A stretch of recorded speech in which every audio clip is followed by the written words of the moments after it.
आज हम जो आपसे परिचर्चा करेंगे वो चर्चा वृंदावन में गोपियों का कृष्ण के वियोग में जो संवाद हुआ है उद्धव जी से, वही चर्चा मैं आज आपको सुनाना चाह रहा हूँ। थोड़ा ध्यान से सुनने का कष्ट करेंगे।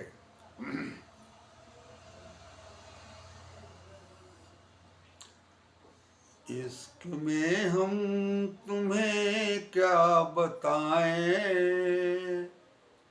इस कदर चोट खाए हुए हैं। मौत ने हमको मारा है और हम जिंदगी के सताए हुए हैं। श्रोता बंधुओं, मैंने जब यह पंक्ति पढ़ा तो हमको लगा कि इस पंक्ति को लिखने वाले लेखक ने वियोगिनी गोपी और राधा के प्रसंग को जरूर पढ़ा होगा, क्योंकि यह पंक्ति वियोगिनी गोपियों और राधा के संबंध में सटीक बैठ रहा है। इसीलिए हमने इस चर्चा में इस पंक्ति को जोड़ा है। तो आप सुने, बिंदु जी महाराज जो कि वृंदावन के बड़े अच्छे कवि हैं, जिन्होंने राधा कृष्ण पर अनेकों प्रकार का वर्णन किया है, उसी वर्णन में एक यह भी वर्णन है गोपियों का वियोग। बिंदु जी ने लिखा कि है प्रेम जगत में सार और कुछ सार नहीं, है प्रेम जगत में सार और कुछ सार नहीं। कहा घनश्याम ने उधो से वृंदावन जरा जाना, वहाँ पे गोपियों को ज्ञान का कुछ तत्व समझाना। विरह की वेदना में वे सदा बेचैन रहती हैं, और तड़प कर आह भर कर और रो रो कर ये कहती हैं कि है प्रेम जगत में सार और कुछ सार नहीं। यानी एक समय की बात है जब उद्धव जी को अपने ज्ञान का अभिमान हो गया। यह बात, चूँकि उद्धव जी भगवान श्री कृष्ण के प्रिय सखा थे, भगवान श्री कृष्ण ने सोचा कि उद्धव मेरे प्रिय मित्र हैं, मेरे सखा हैं, अगर इनको अभिमान हो गया है ज्ञान का तो इनका पतन सुनिश्चित है। अतएव उनके सुरक्षा के लिए, उनके सुधार के लिए उन्होंने एक युक्ति सोची, क्यों न इनको हम गोपियों के बीच में ही भेज दें जो मेरे विरह में बैठी हुई हैं, और इनके ज्ञान का अंत हो जाएगा, और जब अंत हो जाएगा तो इनके अंदर सुधार हो जाएगा। ऐसा सोचकर श्री कृष्ण जी ने उद्धव से कहा कि अय उद्धव, आप वृंदावन चले जाओ, वहाँ गोपियाँ मेरे वियोग में तड़फ रही हैं, मेरे वियोग के विरह में वो अन्न जल का परित्याग कर दिया है, और जरा जाओ अपने ज्ञान के जल से अवसिंचित कर और उन्हें जो है सही मार्ग दिखा दो। ऐसा सुनकर उद्धव जी ने भगवान श्री कृष्ण के आज्ञा का शिरोधार्य कर करके और वृंदावन के लिए प्रस्थान करते हैं। बिंदु जी ने क्या बड़े मार्मिक वचनों के साथ, शब्दों के साथ उनकी व्यथा को व्यक्त किया है, उसे आप सुने। कहा घनश्याम ने उधो से वृंदावन जरा जाना, वहाँ पे गोपियों को ज्ञान का कुछ तत्व समझाना। विरह की वेदना में वे सदा बेचैन रहती हैं, और तड़प कर आह भर कर और रो रो करे कहती हैं कि है प्रेम जगत में सार और कुछ सार नहीं। तो ये बात जब उन्होंने सुना तो मथुरा से वृंदावन के लिए चल पड़े। तो बिंदु जी ने लिखा कि चले मथुरा से जब कुछ दूर वृंदावन निकट आया, यहीं से प्रेम ने अपना अनोखा रंग दिखलाया। यानी जब ये वृंदावन में जब प्रवेश करते हैं, प्रवेश करते ही जो है, चूंकि वृंदावन प्रेम की नगरी है, प्रेम ने अपना अनोखा रंग दिखलाया। क्या दिखलाया? तो लिपट कर वस्त्र कांटों में लगे ऊधो को समझाने, और तुम्हारा ज्ञान पर्दा फाड़ देंगे प्रेम दीवाने, क्योंकि है प्रेम जगत में सारा और कुछ सार नहीं। मानो कि वहाँ के कांटे भी प्रेम से परिपूर्ण हैं, और वो उद्धव जी के वस्त्र में कांटे उलझ जाते हैं, कांटे फंस जाते हैं। मानो यह कहना चाह रहे हैं कि ऐ उद्धव, ये प्रेम की नगरी में हम किसी से मिलना पसंद करते हैं, छुड़ाने की बात नहीं हम पसंद करते हैं। यह बात कांटा उलझ करके इस बात की सूचना दे रहा है कि ये प्रेम की नगरी है। ऐ उद्धव, यहाँ तो बस प्रेम ही प्रेम है, इससे बड़ा और कुछ नहीं है। तो कांटा छुड़ा करके उद्धव जी फिर आगे बढ़ते हैं, तो क्या देख रहे हैं? देख रहे हैं कि बिटप झुक झुक के कहते हैं, इधर आओ इधर आओ, पपीहा कह रहा था पी कहाँ आया भी तो बतलाओ। देख रहे हैं कि पेड़ भी, बिटप वृक्ष भी झुक झुक करके उद्धव जी को प्रेम पूर्वक बुला रहे हैं। अरे उद्धव, अरे उद्धव, आओ आओ, तुमने कन्हैया के साथ से आ रहे हो, जरा उनका समाचार हमें भी तो बताओ। आगे लिखते हैं, नदी जमुना की धारा शब्द हरिहर का सुनाती थी, भ्रमर गुंजार से भी यह मधुर आवाज आती थी कि है प्रेम जगत में सार और कुछ सार नहीं। यानी जो जमुना जी की धारा बह रही है, धारा में जो आवाज आ रहा है वह भी हरि हरि का ही आवाज आ रहा है। भ्रमर गुंजार से भी यह मधुर आवाज आती थी, और जो वहाँ भ्रमर गुंजार करते थे उनके भी मुख से यही बात निकलती थी कि ऐ उद्धव, हाय प्रेम जगत में सार और कुछ सार नहीं। फिर लिखा उन्होंने, जो उससे आगे बढ़ते हैं तो देखते हैं क्या है। गरज पहुंचे जहां था गोपियों का ब्रजमंडल, गरज पहुंचे जहां था गोपियों का ब्रजमंडल, पृथ्वी शांत थी, वायु थी धीमी निर्मल, सहस्त्रों गोपियों के बीच बैठी राधिका रानी, सभी के मुख से रह रह कर निकलती थी यही वाणी कि है प्रेम जगत में सार और कुछ सार नहीं। देख रहे हैं क्या? थोड़ी दूर और आगे जब बढ़ रहे हैं तो देख रहे हैं कि सहस्त्रों गोपियां बैठी हुई हैं, बीच में राधिका रानी भी बैठी हुई हैं, और सब लोग जो है अन्न जल का परित्याग कर दिया है, और कृष्ण के वियोग में कृष्ण कृष्ण का ही रट लगाई हैं कि हे कन्हैया, कहाँ चले गए, कब मिलोगे, नहीं मिलते हो तो मैं इस शरीर का भी परित्याग कर दूंगी तुम्हारे प्रेम में। तब तक देख रहे हैं क्या, राधा रानी बीच में बैठी हुई हैं।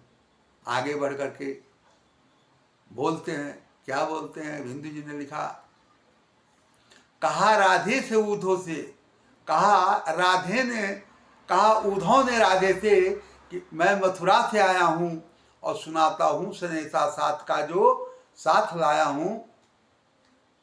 उद्धव जी आगे बढ़ करके राधा रानी से बोलते हैं कि ऐ राधा रानी, मैं मथुरा से आया हूँ और कन्हैया ने मुझे संदेश दिया है कि तुम लोगों को सुनाने के लिए, वही सुनाने के लिए आया हूँ, सुनने के लिए तैयार हो जाओ। राधा रानी जो है बड़े प्रेम से, बड़े चाव से कन्हैया का संदेश सुनने के लिए खड़ी हो जाती हैं, कहती सुनाओ सुनाओ। जब ऐसा कहती हैं सुनाओ सुनाओ, तो उद्धव जी ने राधा जी से कृष्ण का संदेश सुनाती हैं। क्या संदेश है? अरे जब आत्मसत्ता ही अलख निर्गुण कहाती है, तो क्यों फिर मोहवश होकर वृथा यह गान गाती है कि है प्रेम जगत में सार और कुछ सार नहीं। अरे राधे, जब आत्मा की सत्ता एक ही है, एक ही सत्ता में सारे लोग विराजमान हैं, तो फिर वो कहीं गए हों, आप कहीं हो, तो इसमें विरह की क्या बात है, इसमें वियोग की क्या बात है, क्योंकि सत्ता तो एक ही है ना। वही कन्हैया में भी है हे राधे भाई आप में भी है, आप क्यों वियोग करती हो, छोड़ो इस वियोग को और जो है अपना ये हड़ताल बंद करो और चैन सुख से अपने घर पर रहो। जानते हैं जब यह संदेश उन्होंने सुनाया तो राधा जी ने क्या कहा?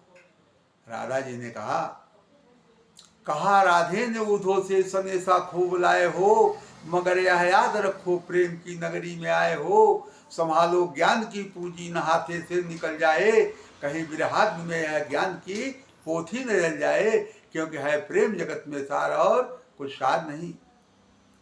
राधे ने उद्धव से कहा, अरे उद्धव जी महाराज संदेश तो बढ़िया लाए हैं आप, लेकिन एक बात भूल गए, आप प्रेम की नगरी में आए हो, ये तुम्हारा जो ज्ञान का संदेश है, इस ज्ञान की पोथी को तुम संभाल कर रखना, कहीं गोपियों के विरह में, तुम्हारे ये विरह की अग्नि में कहीं तुम्हारे यह ज्ञान की पोथी न जल जाए, क्योंकि यहाँ तो बस है प्रेम जगत में सार और कुछ सार नहीं।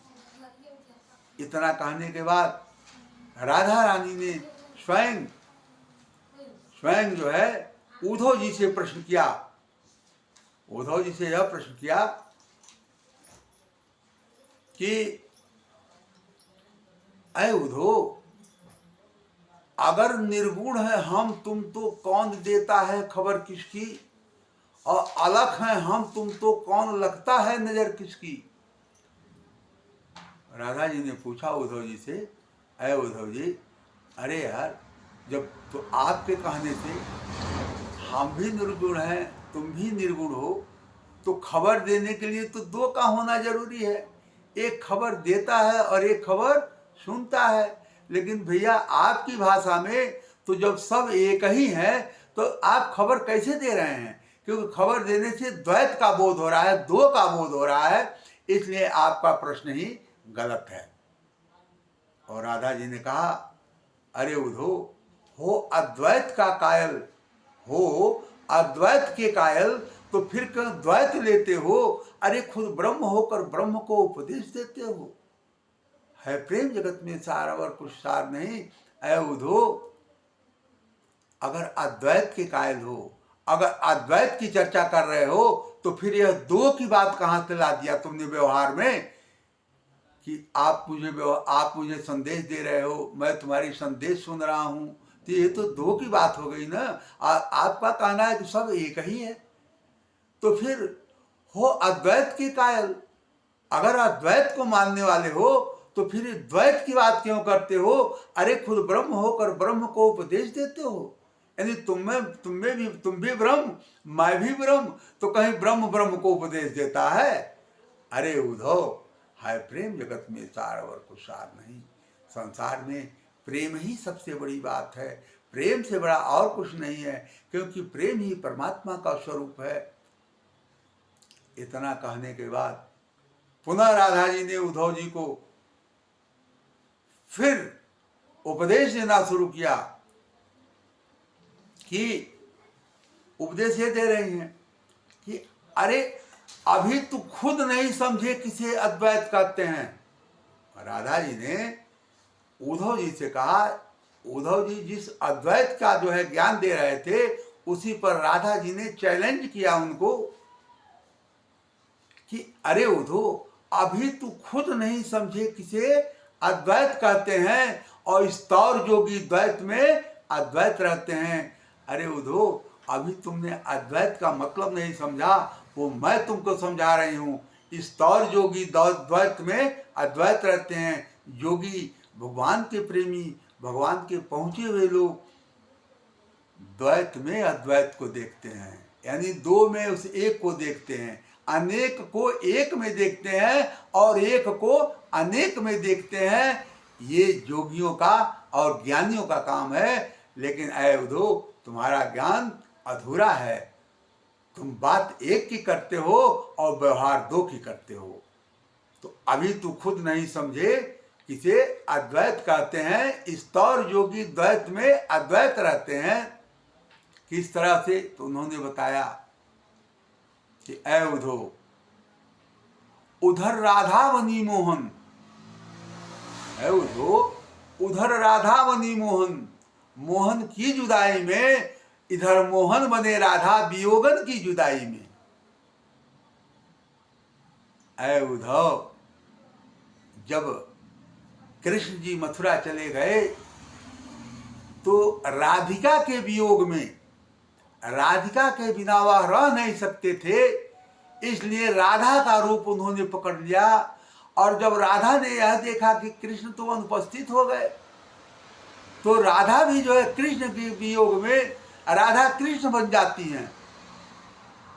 तो लिखे बिंदु जी महाराज कि सुना जब प्रेम का अद्वैत उधो की खुली आंखें। सुना जब प्रेम का अद्वैत, यानी प्रेम का अद्वैत। प्रेम का अद्वैत क्या है? तो राधा ही कृष्ण है, कृष्ण ही राधा है, दोनों में कोई भेद नहीं है। जब वियोग हुआ तो राधा कृष्ण बन गए और कृष्ण राधा बन गए, ताकि एक दूसरे का संपर्क बना रहे। तो बिंदु जी ने लिखा कि जब उद्धव जी ने क्या सुना, तो सुना जब प्रेम का अद्वैत उद्धव की खुली आंखें। अब पड़ा था ज्ञान मद का धूल जिनमें वो धुली आंखें, जिस उद्धव के आंख में ज्ञान का अहंकार, ज्ञान का धूल पड़ा था। यह बात इस प्रेम का अद्वैत सुनते ही कि राधा कृष्ण बन गई, कृष्ण राधा बन गए, यानी मैं जिसके पास से आ रहा हूं वो राधा ही है, लेकिन मैंने समझा कि कृष्ण भेजे हैं। लेकिन प्रेम का अद्वैत देखिए, राधा जी कृष्ण के वियोग में कृष्ण बन जाती हैं और कृष्ण जी जो है राधा के वियोग में राधा बन जाती हैं। यानी उद्धव जी जिस राधा से मिलने आए हैं वो क्या है? कृष्ण हैं। और जिस कृष्ण के पास से आए थे वो कृष्ण क्या है? तो राधा है। यह बात जब उनके समझ में आई, यह बात जब उन्होंने सुना, तो सुना जब प्रेम का अद्वैत उद्धव की खुली आंखें। पड़ा था ज्ञान मद का धूल जिनमें वो धुली आंखें। हुआ रोमांच तन में बिंदु आंखों से निकल आया, और गिरे श्री राधिका पग पर कहे गुरुमंत्र यह पाया। जब यह प्रेम का अद्वैत इन्होंने सुना, इनका सारा अहंकार, ज्ञान का अहंकार धराशायी हो गया, पस्त हो गया प्रेम के सामने। क्या करते हैं उद्धव जी? हुआ रोमांच तन में बिंदु आंखों से निकल आया, शरीर में रोमांच हो गया, आंखों से अश्रुधारा बहने लगी प्रेम में। और राधिका जी के चरण पर गिर करके उन्होंने कहा, हे राधा रानी, अब तो है प्रेम जगत में सार और कुछ सार नहीं, यह तो मेरे लिए गुरुमंत्र हो गया। अब तो मैं भी यही कहूँगा कि है प्रेम जगत में सार और कुछ सार नहीं। यह प्रकरण सुन करके जीव का कल्याण हो जाता है, क्योंकि स्वयं राधा कृष्ण ने यह प्रेम का जो कार्यक्रम दिखाया, यह प्रेम का उच्च स्तरीय व्यवस्था जो दिखाया, ये समझने जैसी बात है। इसको समझ करके व्यक्ति अपना कल्याण कर सकता है। यानी क्या? तो ऐसे श्री हरि, कृपालु हरि के चरण में समर्थन कर करके, समर्पण कर करके अपना भी जीव कल्याण कर सकता है। अब मैंने ये संवाद आपको सुनाया, अगर कहीं त्रुटि हो गई हो तो दास करवद्ध प्रार्थना के साथ आप श्रोता बंधु से निवेदन करता है कि मेरे